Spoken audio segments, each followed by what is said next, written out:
Hi, Mike. You should be streaming live now, so whenever you and Janine are ready. Okay, everybody set? Okay, welcome, ladies and gentlemen. This is the Cuyahoga County Public Safety and Justice Affairs Committee meeting Tuesday, May 18th, a beautiful day in our neighborhood. Roll call, please. Calling the roll, Mr. Gallagher, Here. Ms. Conwell, Present. Mr. Tuma, Here. Mr. Jones. I saw that he had logged in. Ms. Simon. Here. There is a quorum. Also like the record to reflect that Councilwoman Baker is in attendance. Welcome, Councilwoman Baker. Public Mr. comment. Chairman, I am also in attendance. And My Mr. Miller. apologies, Mr. Miller.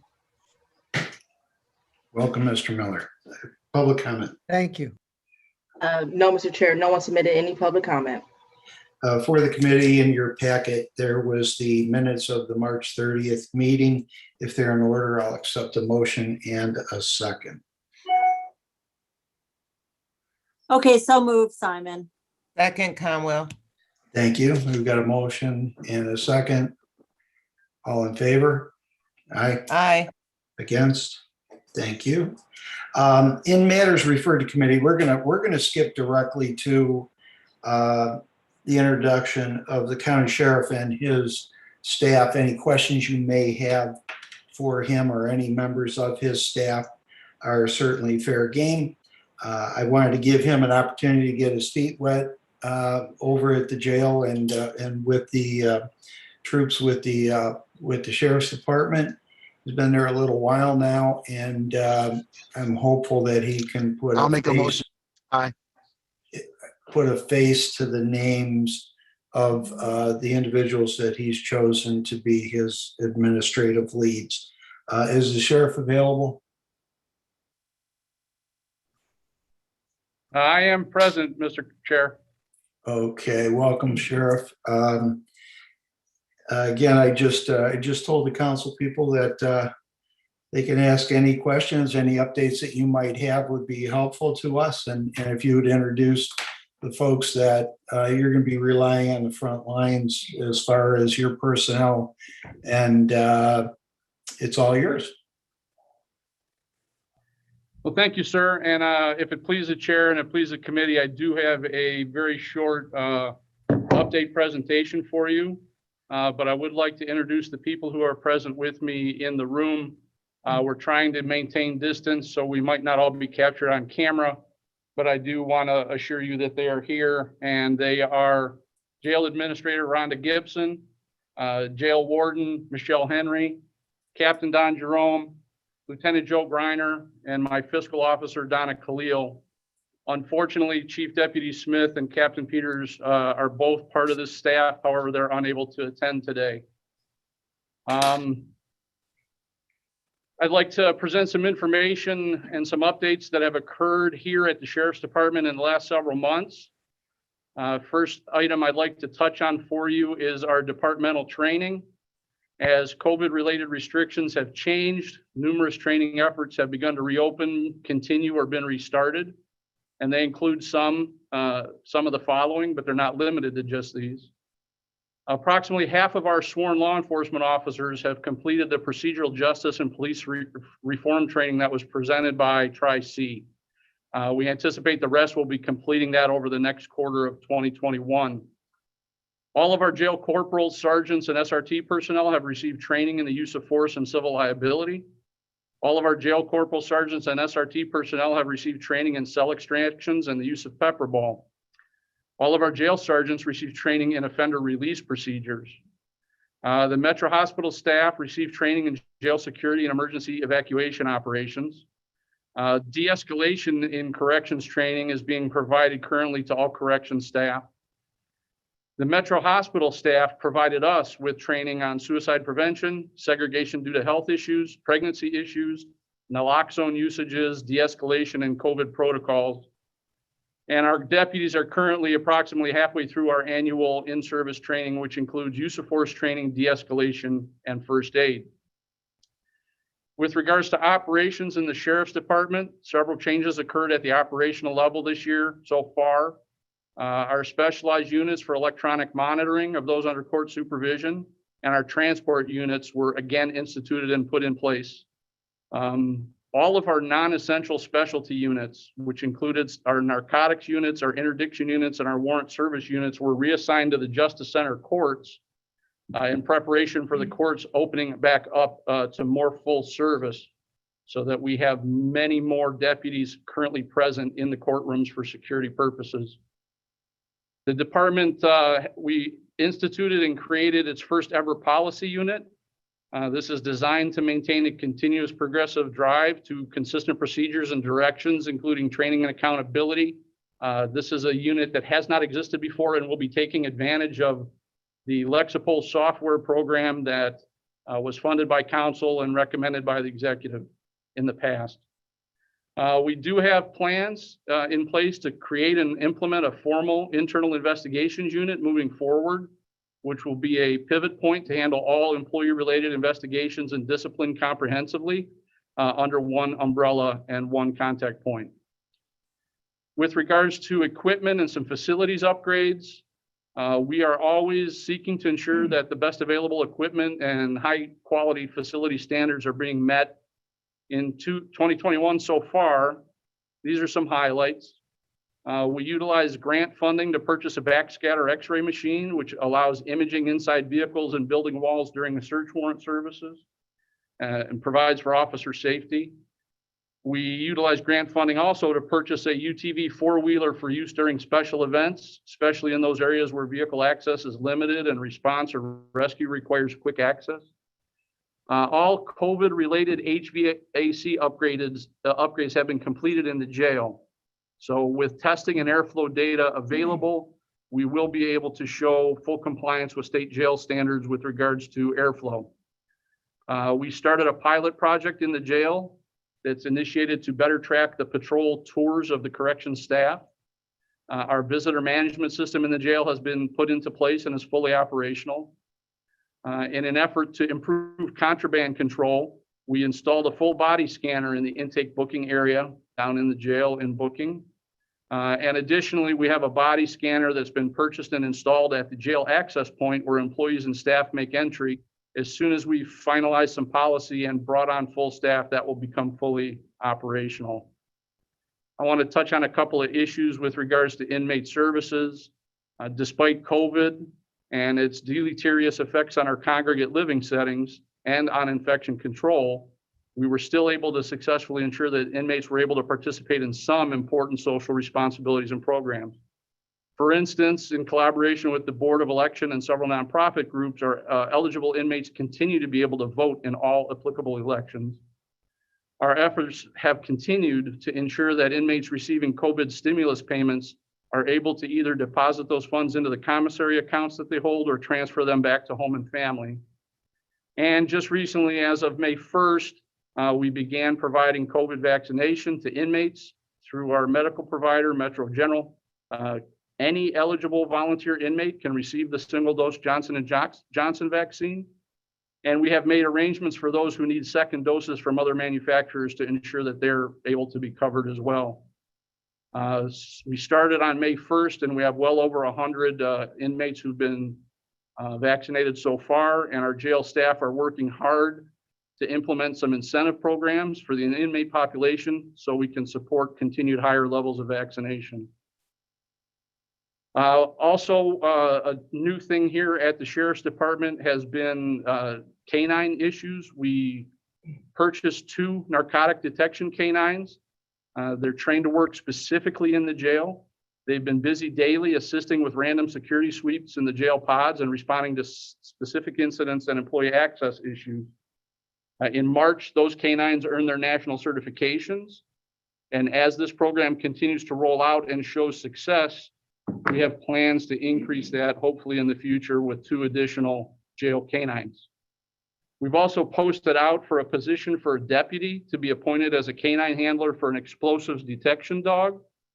This is one capability that the department currently doesn't have, and it's critical in the facility protection roles that the department's responsible for. With regards to some personnel issues, The department is actively working to fill promotional vacancies in the jail in both the lieutenant, sergeant, and corporal positions. Interviews have been held, and we hope that many of those positions are filled in short order. We did create new positions called job coaches in the jail. They've been hired to support jail staff in performance and to monitor their job successes.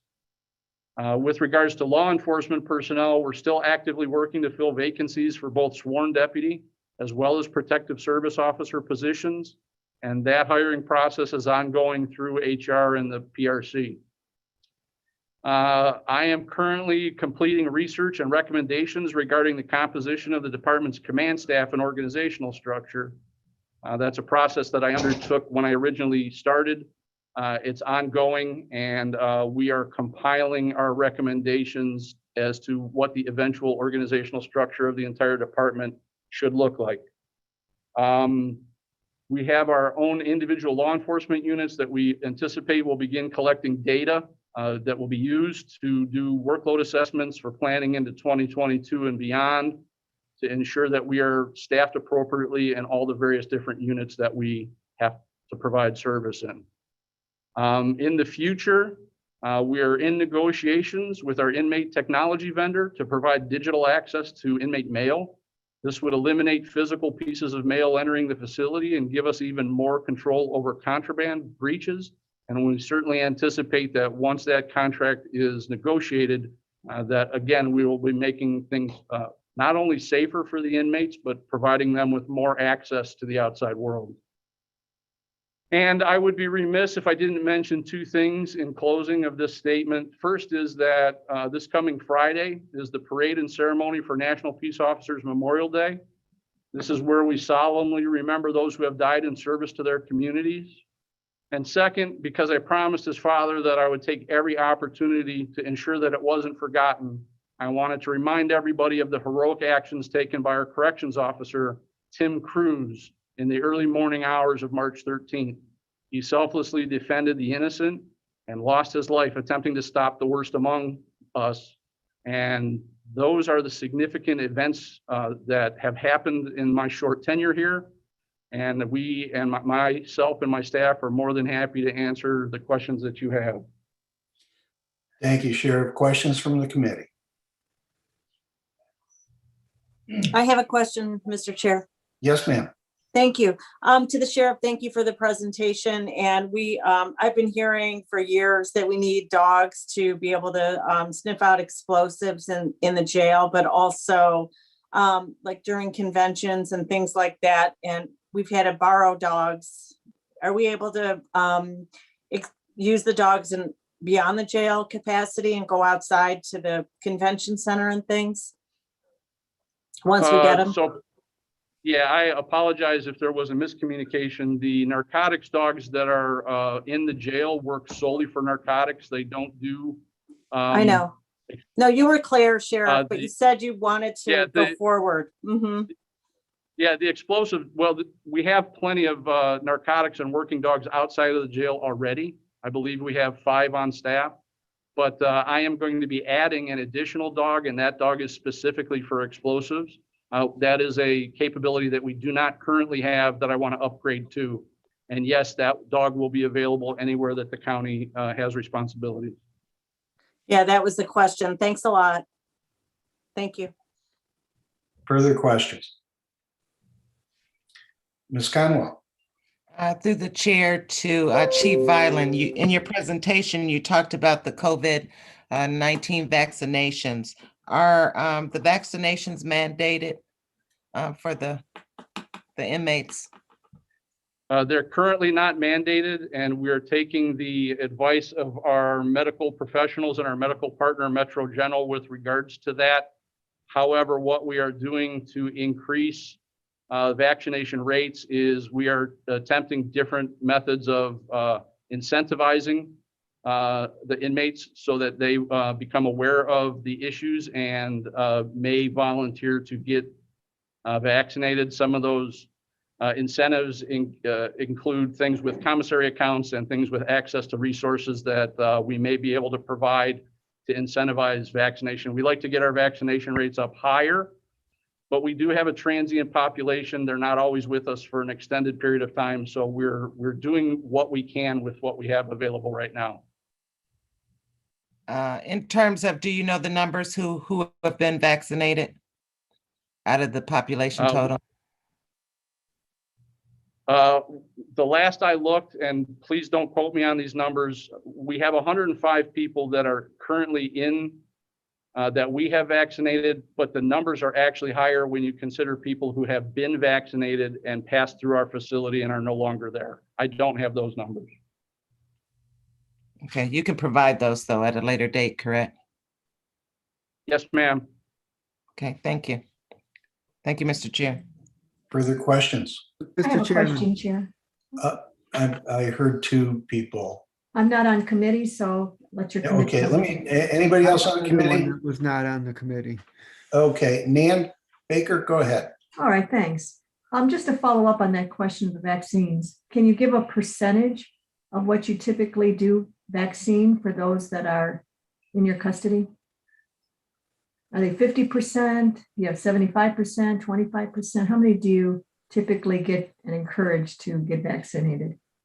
Well, as I said, this program, when it originally started on May 1st, it was only to those who were of a certain age with certain comorbidities that made them high risk. So we've only opened it up to all inmates within the last week. And within the last week, we've done 135, which I believe is 10% at this point. 10%. Okay. Okay, and if I may ask a different question, and you hope, of course, to get that 10% perhaps in the next few weeks up to 25, 50% maybe while they're in your care. Yeah, we'd like to have everybody in our care be vaccinated because that will allow us to be more flexible with our cohorting and with our quarantine procedures. Good, thank you. The one you mentioned in your presentation about the reform training, and you had half of your police officers. So when do you anticipate the rest of our police would be going through that reform training? Yeah, so it's procedural justice and police reform training. Committee Chair Gallagher actually is at the beginning of the video of this training along with myself. It's for all officers in Cuyahoga County. It's been made available to them. With regards to our deputies, we began the process last year. It was halted due to COVID. It restarted about a month and a half ago, and we anticipate that everybody will be done by the end of next quarter. And if I may, is this a mandated training or is this voluntary? This is mandated by the sheriff. Good. And secondly, you kind of gave us a list of all the different trainings that all your police officers are going through. You mentioned the de-escalation training. Is that part of the reform training or no? That's a different category. No, de-escalation training is so important and has been so neglected in the past that it has now become part of various different types of training. So de-escalation is part of the procedural justice training, but it is also part of our annual refresher training for all deputies. And I know it's also part of CIT training and mental health training that we provide, not only deputies, but also corrections. So de-escalation is a large part of how all training is going to be moving forward. That's good to hear. Thank you, Chair, for my questions. I appreciate it. Okay, I believe Mr. Miller, did you have a Yes, question? Yes, sir. Thank you very much, Mr. Chairman. And I just had one follow-up question on the vaccination. I know that you've just started and not been able to get around to everybody. I'm wondering if you can give us an estimate of what percentage of the people that we ask, would you like to be vaccinated? Are we getting a positive response that they're willing to be vaccinated? So it depends on which particular population in the jail that we're dealing with. You have to remember that some of those people in the jail are people who don't want to necessarily be told by the government what should happen, and it is a voluntary process. However, we have sent our correction staff directly into many of the inmate populations And when we do that and explain what's going on, the response rate is actually quite high. In some cases, certain pods have volunteered at 100% rate. It's just a matter of now getting our vendor to be able to provide those services as soon as possible. Okay, thank you, Mr. Chairman. You might want to add, Sheriff, that they can get in line for the $1 million lotteries. I'm sure they'll enjoy that. Could you imagine that winner? It'd be great. Further questions? Mr. Chair, Yes, ma'am. Mr. Chair to Chief Violent, for the diversion center, are they having vaccinations offered there as well? I apologize, ma'am. I have no information as to how the diversion center is set up or running. I'm sure that I could find out for you and report to council staff, but I just am unaware of those issues. Okay, thank you. Okay. Further questions? If I may, just get Yes, a little ma'am. clarification. Thank you, Chair. On the digital mail, what is it that you're doing that would alleviate the mail? Are you talking emails, electronically? What is it? How are you communicating? So I only want to speak in generalities, ma'am, because some of this is security infrastructure that would probably best be handled in executive session. But what we are concerned with is that the parcels that come in the regular United States mail may contain contraband in some form or other. And we are contracting with a vendor who will be able to scan those parcels and their contents so that they become digitally available to the inmates on an iPad type device, so that those parcels never actually come into the security perimeter of the jail. Wow, interesting. Thank you. If I may, only on the diversion center, Sheriff, do you have any participation or any knowledge at all, or do you watch? Do you, work in collaboration with those at the diversion center to know some of the findings of what's going on? Or is that just out of your jurisdiction? So, yeah, the way that the diversion center is currently set up, it is set up as a pre-charging place of diversion for those going through a mental health crisis or a drug addiction issue. Right. And so those are all people who have not been charged with a crime and are not entering into the criminal justice system. So we do not have any direct contact at that point. However, there is the benefit of having such a place available is that hopefully people will be getting correct services and services at a level that will prevent them from entering into the criminal justice system. And so the hope is that that will have an impact long-term over the jail population as it currently stands. But in terms of their operations, they are separate from law enforcement, and they are prior to law enforcement's entry into criminal justice. If I may follow with that, Chair, it's your police officers, though, that are making that decision as to where they would go. So do you have, at least at that point of making a decision between diversion center or arrest, are you involved at all in that count? Understanding? Yes, ma'am. Yeah. Yes, ma'am. That's absolutely true. However, the functions of the sheriff's department are such that our law enforcement presence on a routine patrol basis responding to calls is very, very minimal as compared to the city of Cleveland and the surrounding suburbs. So if and when that eventuality does present itself, we will absolutely avail ourselves of those services. But that is something that's just not going to be a routine matter for sheriff's deputies. Okay, interesting. Good to know. Thank you. I appreciate it. Anything further? Mr. Chair, Yes, who is that? Council Purnell. Oh, President Jones. Yes, Sheriff, I'd like to know if you have a number for the number of inmates who actually have mental health, behavioral health challenges, and what percentage of the total population is that? Yeah, unfortunately, sir, I did not come prepared to answer that question. I can tell you anecdotally that the number of inmates that are on some sort of medical or psychiatric intervention and or medicinal treatment is very high. And I think we're near 60% if the last time I talked to Metro, if I remember correctly.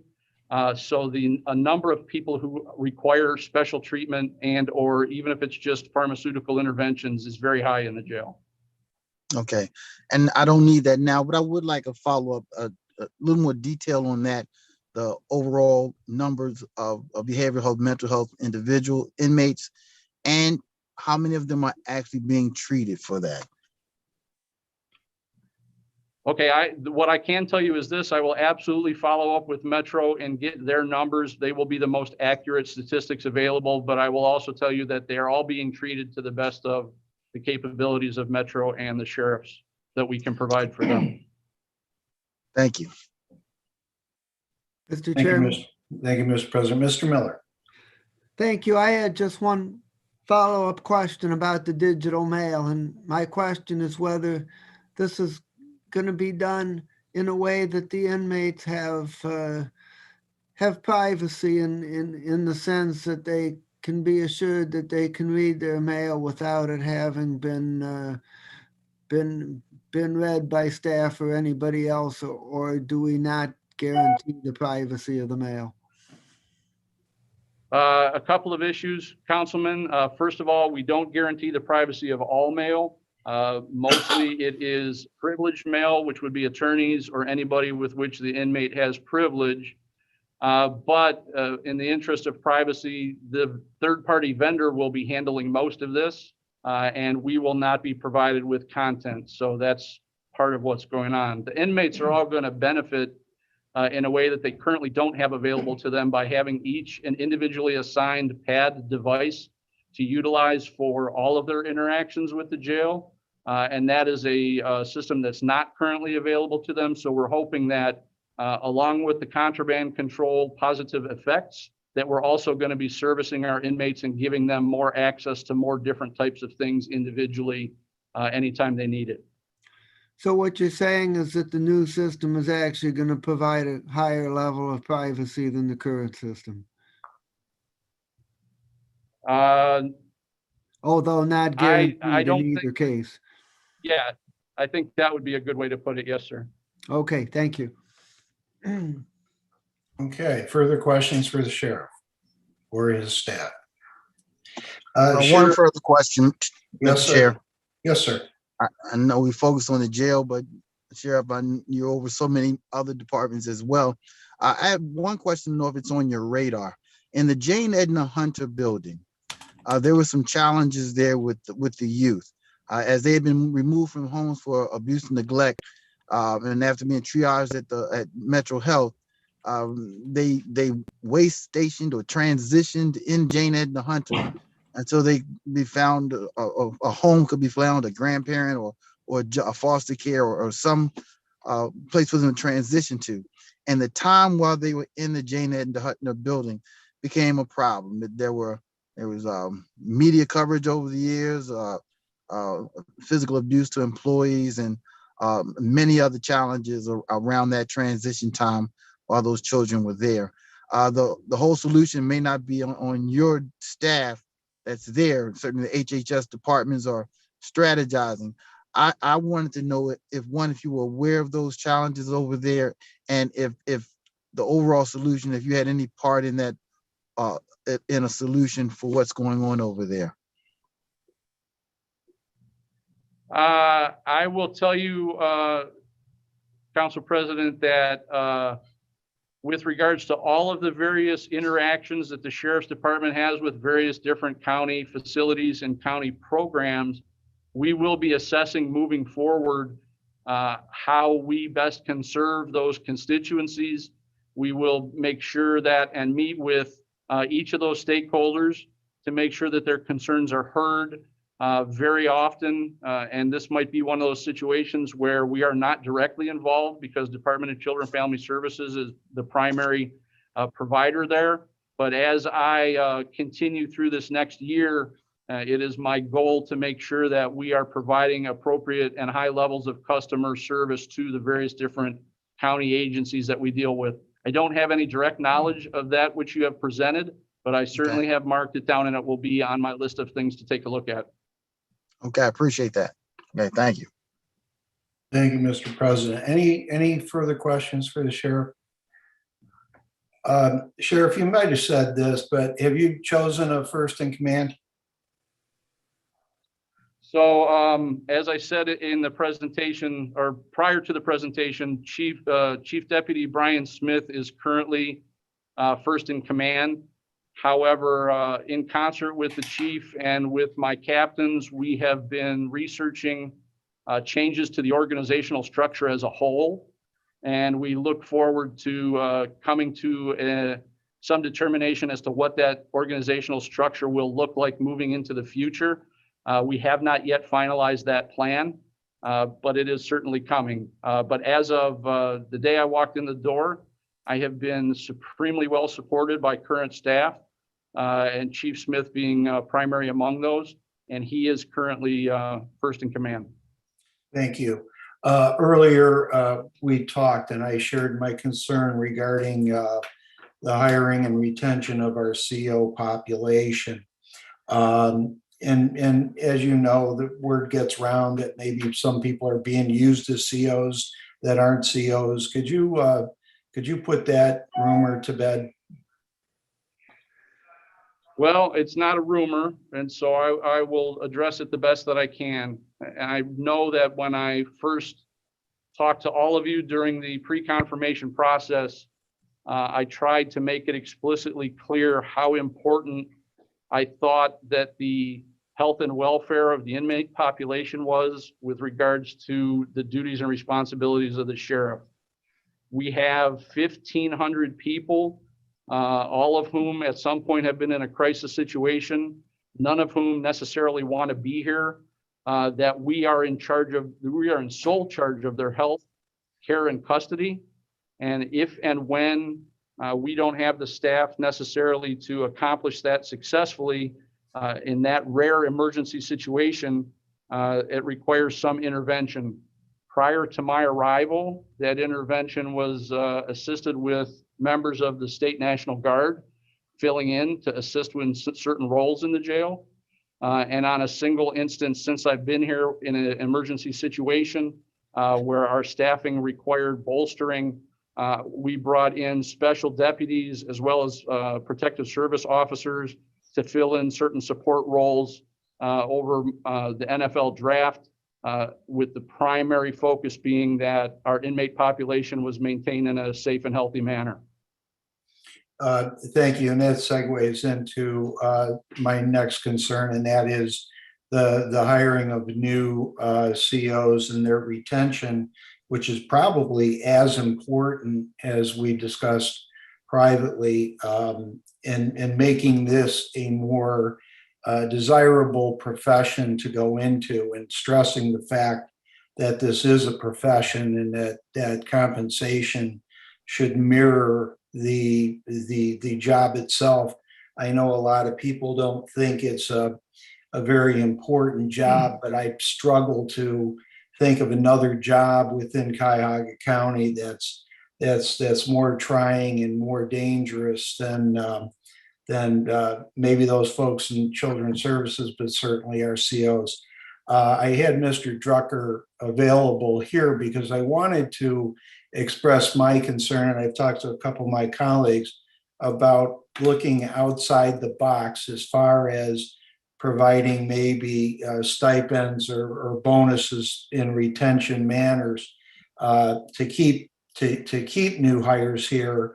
And if we were certainly going to do that, we would take care of in like bonuses to those that are already working here, and maybe on a structured basis over a period of time served, increase those bonuses. These are obviously things for negotiations.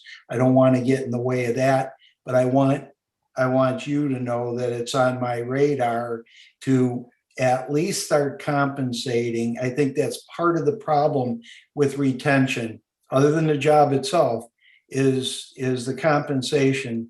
And there's got to be something better that we can do.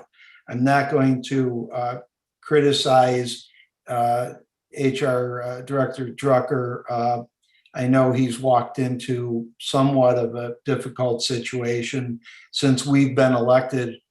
These many years, HR has been a challenge and continues to be a challenge. And I know it's continued to be a challenge to law enforcement because of the special things that you have to check with your hires. So I just wanted to let you know that I think we should be following and in discussions with, and I don't know if it's the proper term to use, but professionalizing the corrections officers in a manner in which they are compensated to helpfully help us maintain their services throughout what I would hope would be a career with Cuyahoga County. Do you have anything further on that, or Mr. Drucker? Well, I would say this to you, Mr. Chair, and I think that you need to be aware of this, that the exec and some of this occurred prior to my arrival, but the executive's office and myself have had discussions with the corrections union and have offered pay increases and bonuses that were turned down by the union. So I hear you and I agree with you, and I want you to understand that we are attempting to get there. Conversations are continuing in those veins. Right, and I know negotiation, is somewhat the art of the deal. And I think we need to go outside the four corners of normal negotiations regarding what we could possibly do regarding retention of these individuals once that they are hired. I understand that within unions themselves, there's some there are some situations where those that have been there longer have a tendency sometimes to not really look kindly on those that have been just hired. But I'm hopeful there's something we can do in those negotiations to help us out. Do you have a number? Now, I think we're supposed to be at over 700. I think it's 725 COs. Where are we at?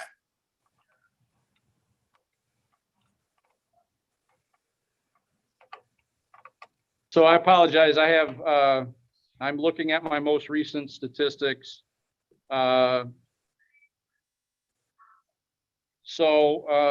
638 is where we are now, plus 57 supervisory staff. So the 638 number is the corrections officer number, though, and that's the number that we should have up around 725. Okay, and I know, again, I discussed this with you earlier. I know we're doing the best we can. I'm certain of that. It's just I want to keep an eye on that, because that just does go to not only the safety of the inmates, but the safety of the COs and ancillary personnel. And I think it's important that we be available to you to help out in any way regarding the concerns that the council might have, especially with the hiring. Now, with the advent of a new jail on the horizon, I can't tell my colleagues that the need for 725 COs is going to substantially drop, because of the design of a new jail makes it a lot easier to make it safe and for all involved. So that's going to go a long way in, I think, looking at taking those dollars and keeping them not necessarily in the general fund, but in the safety and direction and management of the jail as we go forward. So if our law department and HR understands that, I think it makes things easier in negotiations. Are there any further questions for the sheriff? Ms. Conwell? You're muted. Thank you. Very good. Through the chair to Chief Violin, I want to go back to a previous point. Just to make you aware, under Chief Schilling's or Sheriff Schilling's tutelage tenure, transportation of youth that may present behaviorally during transport, that was something that was set up between DCFS and the Sheriff's Office. So I just wanted to make sure that you were aware of that. And these are only, of course, when your officers are free, and only specific behavioral children will be transported to keep down the incidences with social workers and them. Are you aware of that? Yes, ma'am. At DCFS's request, based on those parameters, we do send sheriff's deputies to make those transports. And yes, ma'am, I am aware. Okay, thank you. Can you you send offline how many, if any, since you've been hired, have been transported? Yes, ma'am. I will get those statistics for you. Thank you. Thank you, Mr. Chair. Chair, if I may ask one quick question. Yes, ma'am. Talking about some of the things that we've dealt with in the past, as this was one of them, the calling off seemed to be a pretty big concern with the prior sheriff. And with only having 638 COs and wanting over 700, has that been rectified? Have you been able to manage we have a couple of holidays coming up now, Memorial Day, 4th of July, and others. How is the situation in calling off days that puts our other COs and other workers at risk? So what's happening is that many of the methodologies by which attendance issues are handled are enshrined in individual collective bargaining agreements. And in my personal opinion, they are very lenient, and the progressive discipline process is way too lengthy in these circumstances. So with the assistance of the HR department, we are tracking those attendance issues. However, we are hampered from being able to take serious action in many cases due to look back dates and times and numbers of violations that are allowed by the CBA before you can take action, depending on the bargaining unit. It is something that is still a problem, and it is something that we are making every effort to change how we deal with attendance issues and absenteeism. But that is a process that we're continuously looking at as of right now. Okay, that's good to know. And it's good for, I think, council to know. Thank you. Okay, anything further? Sheriff, just one quick, what's our population today? At the last count that I saw, it was at 1,510. Okay, for my colleagues, that's what we in the business here call the justice creep. So we should be targeting much lower than that. So we'll keep an eye on that, and hopefully we can turn that number back around. Anything further for the sheriff? Sheriff, do you have anything further? No, I appreciate the appointment and the confirmation. I have been nothing but exhilarated since I got this position. I've had my nose to the grindstone. I'm working very hard. I have found here a staff that is really well-intentioned and working hard as well. And we look forward to continuing to serve you and be available to your needs, as well as providing the services that we're required to provide. And thank you again. We appreciate it. Okay, thank you, Sheriff and his staff. We'll now go back to matters referred to committee. If no one else has any concerns about the sheriff, resolution 2021-0119. Resolution number 2021-0119, authorizing an amendment to contract number 865 with Sadler & Camp Financial Services, doing business as ProWare, for general computer system support, software maintenance and support, licensing, training, and related services for the period 2/1/2016 through 12/31/2020 to extend the time period to 12/31/2025 and for additional funds in the amount not to exceed $15,453,910. Thank you. And who do we have here to speak? Lagoon Dad, one of the administrators of the Corrections Planning Board, representing the Common Pleas Court. And this item is a contract amendment or amendment of a master services agreement with Sadler Niekamp Financial Services, which we call ProWare. It is, as you had said, over $15 million to continue the operation of the custom designed computer database systems or client information systems, which includes service and software maintenance support for various agencies. And these agencies that ProWare has developed the client information systems for include the Common Pleas Court, its general division, and also the Clerk of Courts, which includes responsibilities for our Court of Appeals.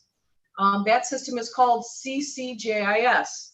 We also have the domestic relations involved, and their system is called CMS. We also have a client information system for the probate court, which is called CCMS. And the last one is the Sheriff's Department. Its client information system is called CCJIS/Sheriff Civil Application. This amendment extends the time of the original 2016, that original 5-year master services agreement that addressed these client information system services. And we want to extend it for another 5 years, which would be from December 31st, 2020 to December 31st, 2025. The amendment documents filed in Lawson include separate schedules for each stakeholder that addresses their individual client information systems, their pricings called Schedule B Statement of Work, and the specific product descriptions called Schedule A Goods and Services. The County Law Department and County IT Department assisted in this amendment process. They've been very helpful. In addition, individuals from the Common Pleas Court are available here today to answer any questions that you may have about the ProWare amendment. They include Greg Popovich, our court administrator, Tom Arnott, our director of information systems, Colleen Brown, the director of fiscal operations, and I believe ProWare is also on the call here today as well. And Jim Zach and John. And go ahead, Greg. Oh, sorry. Also on is John Homlick, the court administrator for the probate court, as well as Jim Zach, the court administrator for the domestic relations court. And I thought I saw Naila on there, but Naila Bird for the clerk of courts, as well as, I don't know if Laura Black is on. And I don't know if there's, it's hard to see on the screen whether or not there's participants from the Sheriff's Department as well. Thank you. And that is it. Thank you. Questions from the committee?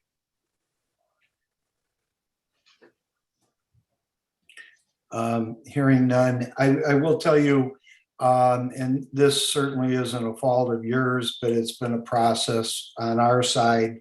I know the last contract was 5 years. Going forward after this, we do 3-year contracts in only special circumstances, and I have yet to see one.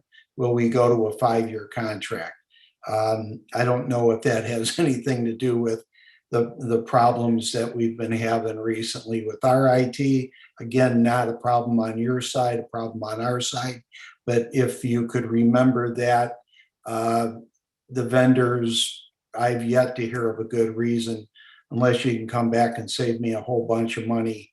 It just seems to be across the board going forward 3 years. So if you could keep that in mind, if we're all around, the next time around it'll be a 3-year contract. So I hope that's helpful for the future. I'm not going to mess around with this one being a 5-year. You didn't know that. No questions, no further questions from the committee? Mr. Chairman, Okay. Yes, Mr. Miller. since you're not getting questions from the committee, I can offer a few not from the committee. My first question is, how the cost going forward for the next 5 years compares to what we paid over the last 5 years? Councilman Miller, this is Colleen Brown, Director of Fiscal Operations for the General Division. The overall contract cost went up $1.4 million. That's an increase of 10%. If you average that over the 10 years, the last 5 year and the next 5 year, it comes out to 1% per year. Okay, well, that's good to know. And my other question is whether the cost of the contract includes upgrades to the system, and are we able to maintain the system at a level of full operability, or is there going to come a point where the system is obsolete and that we need a system-wide replacement? Councilman Miller, on behalf of the Common Police Court General Division, I can tell you that the General Division will not be coming back to the council for any additional monies regarding the case management system and or hardware purchases. So to answer your question, yes, it fully incorporates all upgrades. It also incorporates development, it also incorporates hardware going forward. So we will not be coming back to you for, as far as I'm concerned, 1 cent regarding our case management system. And how long have we had this particular system in place?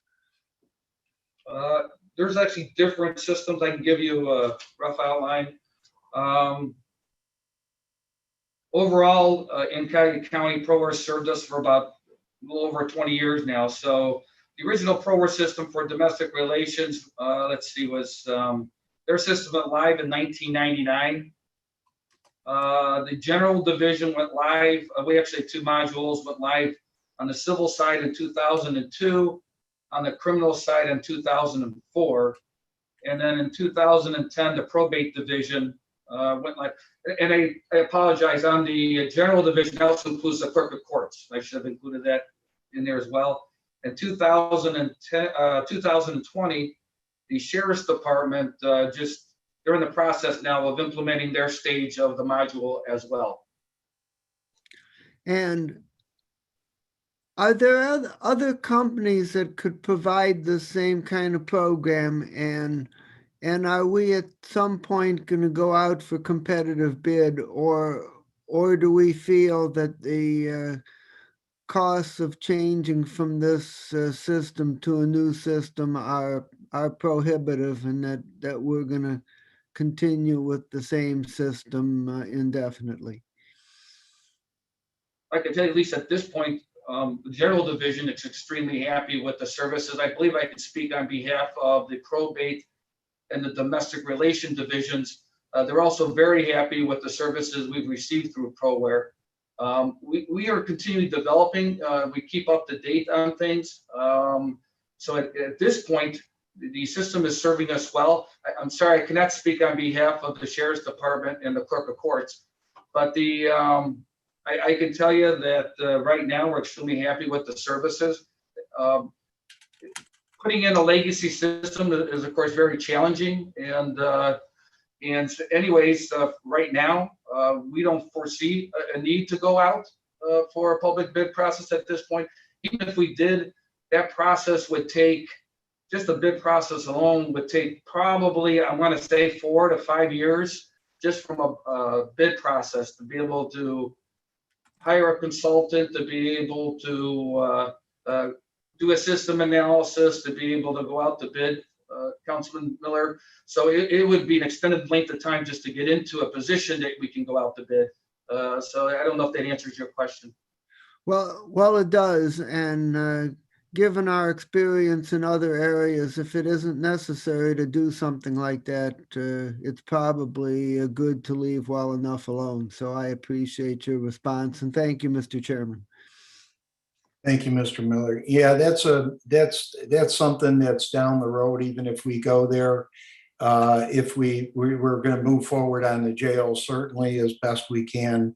Depending on what happens at the Justice Center, no decisions have been made.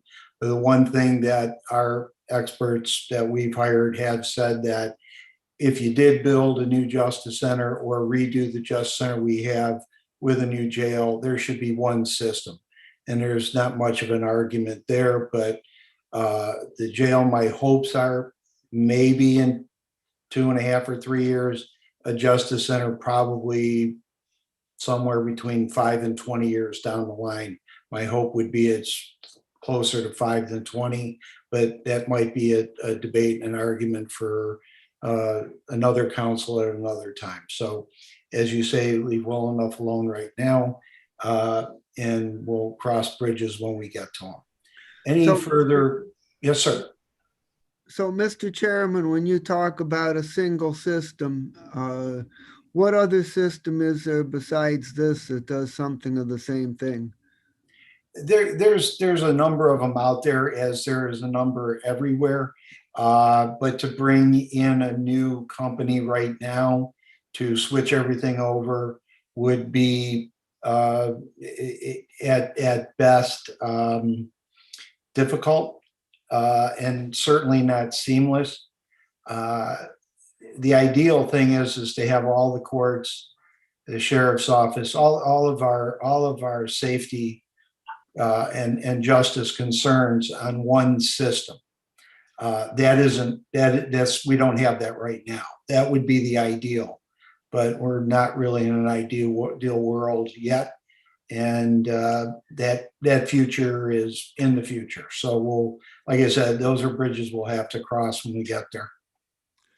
So, Mr. Chairman, are these different systems different elements of ProWare, or are there other systems besides ProWare that some jurisdictions are using?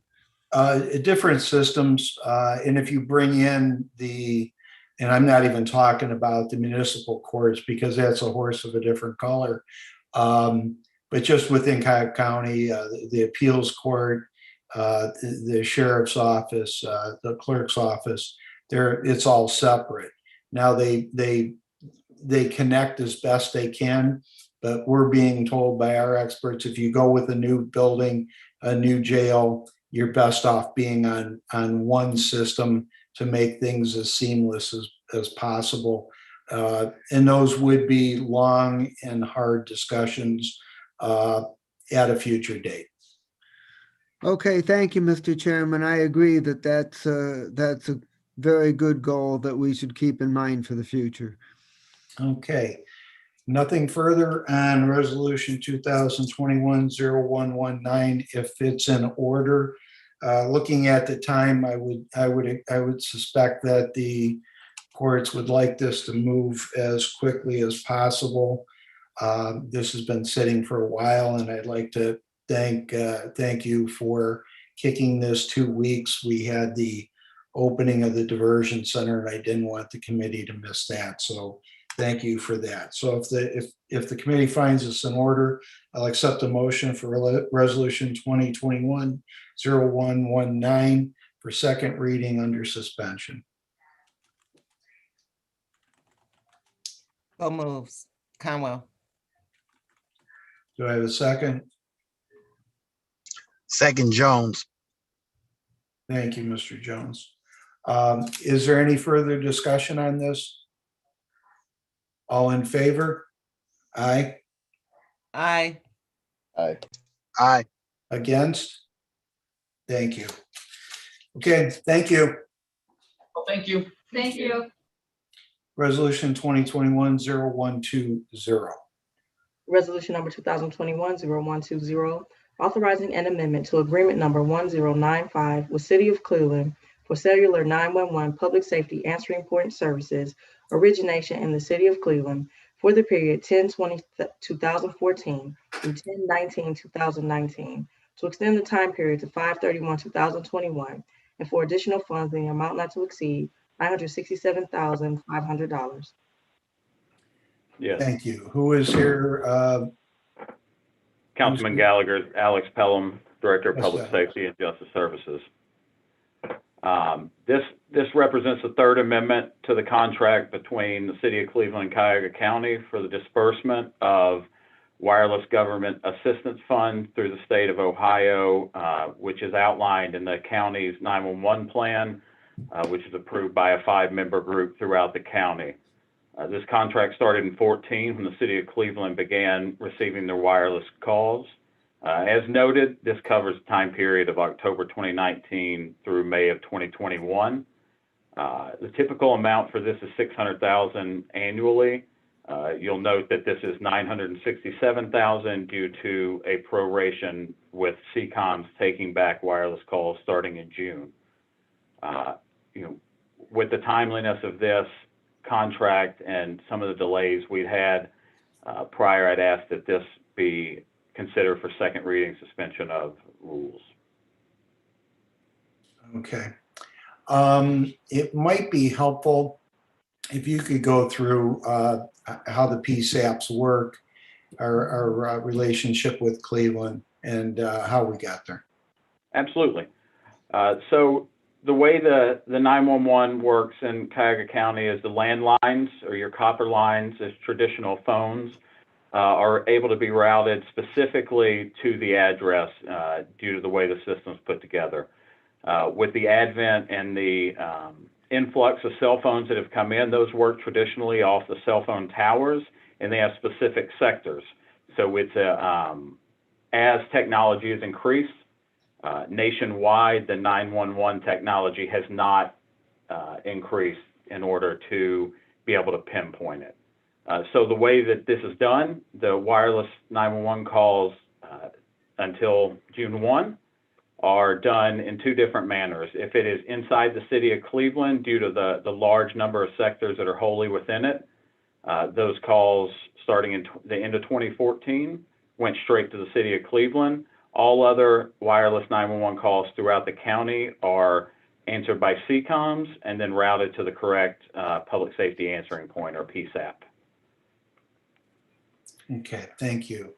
Are there questions from the committee? Any other members? Okay, hearing none.